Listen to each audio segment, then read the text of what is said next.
अयोध्या से चल के जब बारात आई, विवाह हुआ और जब चलने की बारी आई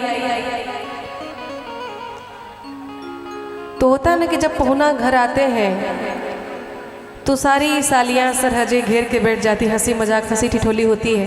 राम जी के साथ भी जितनी सालियां थी, जितनी सरहजें थी, सब लोग हंसी मजाक कर रही थी। तो सालियां कहती है कि ए पहुना यही मिथिले में रहूँ ना, जौने सुखबा ससुरारी में तौने सुखवा कहूँ ना।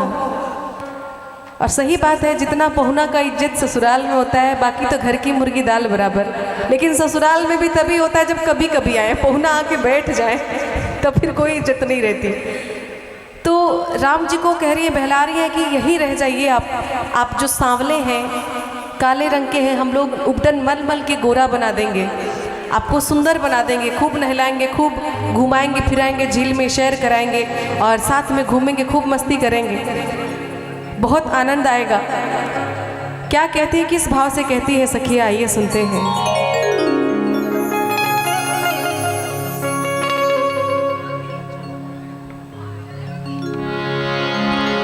ए पहुना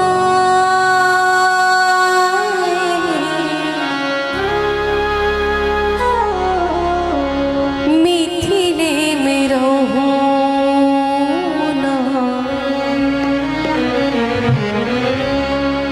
ए पहुना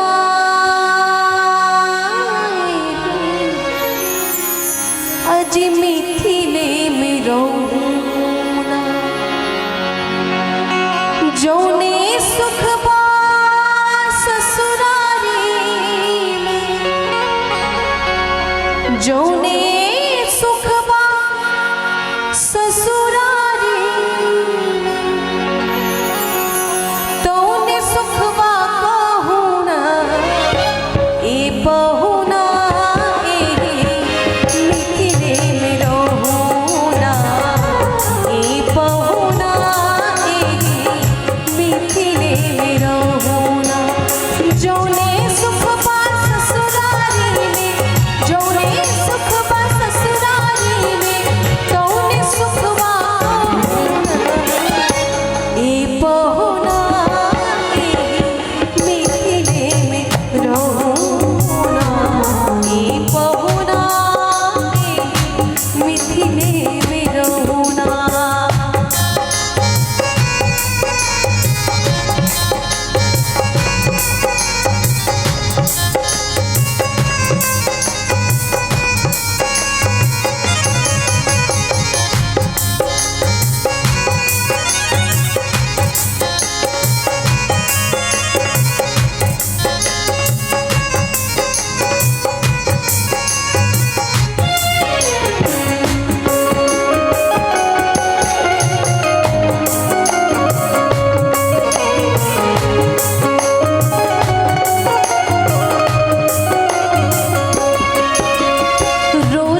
कहती है कि आप बहुत कम खाते हैं, दुबले पतले से हैं, हम लोग यहाँ पे खिला पिला के आपको तंदुरुस्त बना देंगे।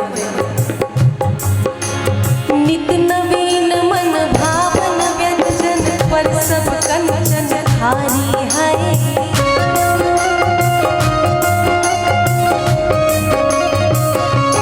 हाँ, नित नवीन मन भावन व्यंजन पर सब कंचन हारी।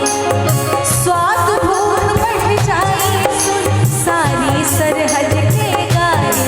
हाँ, स्वाद भूख बढ़ जाए सुन सारी सरहज के गारी। बार बार हम करम चिरोरी, बार बार हम करम चिरोरी, बार बार हम करम चिरोरी और कुछ लेना। ए पहुना ए मिथिले में रहुना, ए पहुना ए मिथिले में रहुना।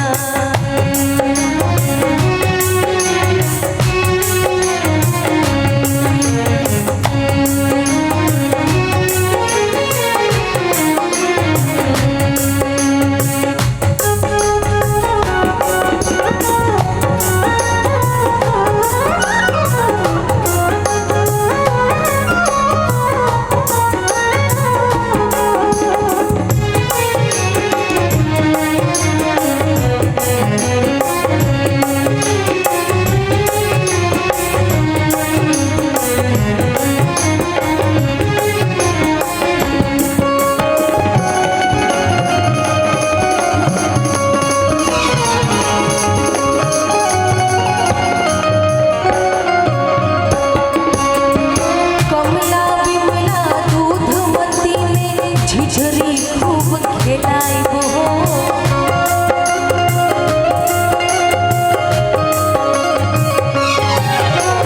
कमला विमला दूधमती में झिझरी खूब खेलाई।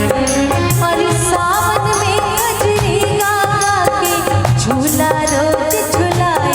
हाँ, सावन में कजरी गा के झूला रोज झुलाए। पवन देव से करबने होरा, पवन देव से करबने होरा, पवन देव से करबने होरा। हाले हाले पहुना ए पहुना ए मिथिले में रहुना, ए पहुना ए मिथिले में रहुना।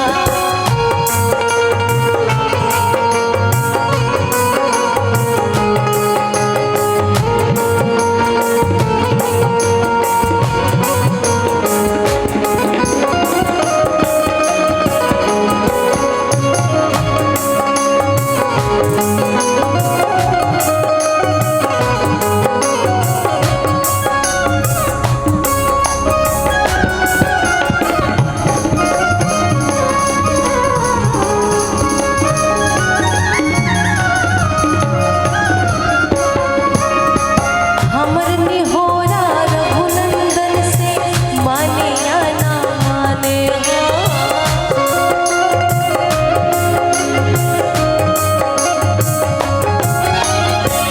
सब कहते हैं कि यहीं रह जाइए, लेकिन ससुराल है, रहना थोड़ी है।